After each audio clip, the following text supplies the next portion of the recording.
The first time that I laid eyes on the Arc De Triomphe, ironically, was from the top of the Eiffel Tower. After coming down, we had a bit of a look around and tried to get a bit of shot, and then we walked the 2.2 kilometres to the Arc De Triomphe. It was envisaged by none other than Napoleon after his victory over the Prussians. As one walks up the Champs-Élysées, one is impressed by all the high-level brands. They're almost all represented. It could be said that walking the Champs-Élysées makes one well exercised, well fed, well intoxicated, and well broke. I actually wanted to take a photo of some of the prices, but unfortunately I'd left my wide-angle lens back at the hotel room. Anyway, come for a walk with us.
to get that perfect photograph when we reach the Arc De Triomphe. However, this is far from a good idea. If we view the Arc De Triomphe from Google Earth, you can see it looks more like a ship's wheel than that of a roundabout and a monument. And the statistics are absolutely terrible. I've heard it said that hire car companies will not insure their vehicles on this particular roundabout. It's probably best that we let the behaviour of the motorists as well as the public speak for itself.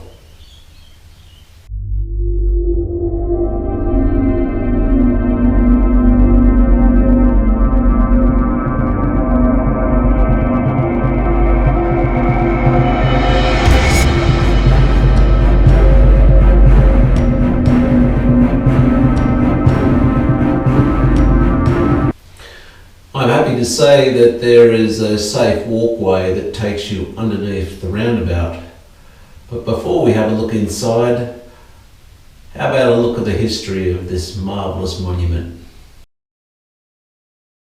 It was none other than Napoleon who in 1806 ordered the construction of a triumphal arch to glorify the Grand Army as was done by the Romans, and it is the belief of many he desired to create his own version of the Roman Empire. And the first stone was laid on 6 August of the same year. Over 50 meters high, it outshone by far all of its predecessors. Designed after the Arch of Titus in Rome, it was meant to provide a majestic close to the prospect of the Champs-Elysees. Chalgrin and Raymond, the 2 architects on the project, soon disagreed as to whether or not they should include columns. Fontaine, whom the emperor consulted for advice, believed the columns to be unnecessary, as they could not be seen from a distance. In such an awesome spot, the monument has to be huge, he said.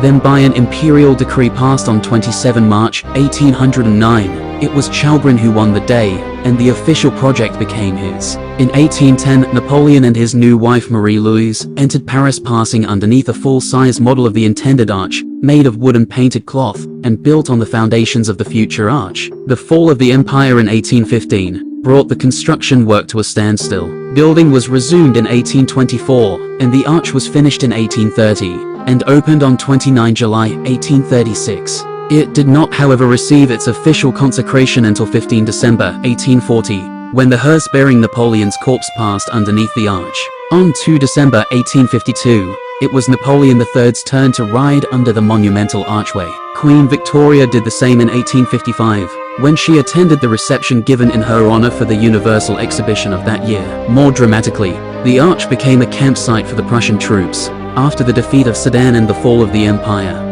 The series of sculptures the arch was to bear was defined after the 1830 revolution. The Battle of Austerlitz and the Battle of Jemappes. Sculptures by Pradier, the renowned, decorate the spandrels of the Great Arch with subtle harmony, while the infantry and the cavalry are incorporated into those of the small arches. The frieze of the entablature bears a bas relief 157 meters long, featuring the departure and the return of the French armies. In 1835, it was decided that the Roman-style coffered vault would be engraved with the names of 128 battles fought during the Republic and the Empire, and those of all the generals who took part in them. 660 names thus figure on these walls.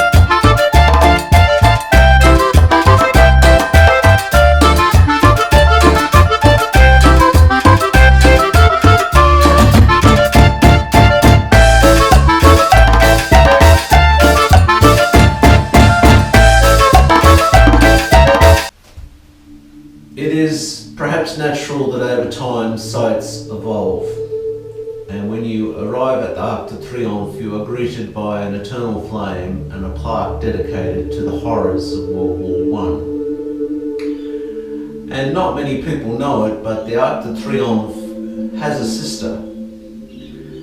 In what is now the Louvre, formerly Napoleon's royal palace, sits the Arc De Triomphe de Carousel. The original concept was that Napoleon could be in his palace and look across and see two Arc De Triomphes in a row. I'm not aware of the internal structures of the Arc de Triomphe carousel. It is decorated more beautifully than that of the Arc de Triomphe, but it is by no means as menacing. Arches of victory are not a new thing. As was said previously in the video, the Arc de Triomphe is modelled after an arch in Rome, which today, although in not very good condition, still exists. And as you move around France, you find a number of them. Like this example, I don't know its history, I found when I was in Bordeaux. That will be in a future video. And North Korea wanted to get on the action too. The North Korean government built what I believe to be the biggest Arc de Triomphe in the world. The psychology around these is quite interesting. A victorious army marched underneath them, but the emperor or the king wants everybody to know that they're still below him because he stands on top of the arch as they march through.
Top of the Arc de Triomphe.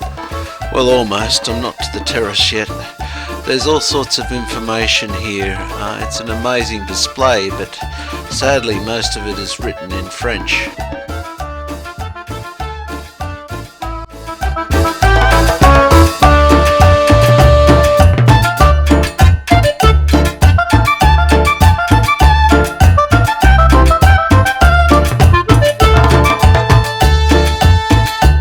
Whoa, up the top of the Arc de Triomphe. And that staircase is a killer when you're my age.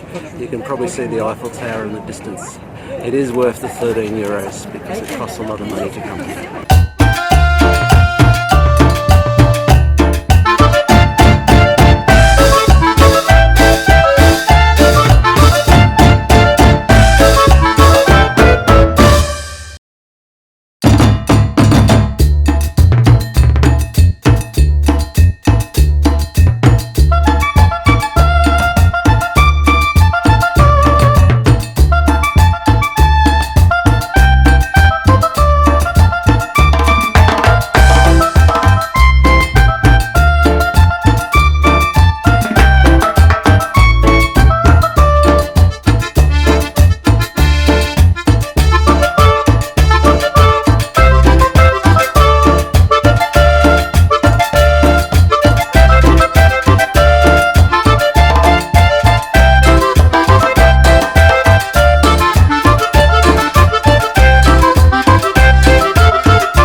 Thank you for watching.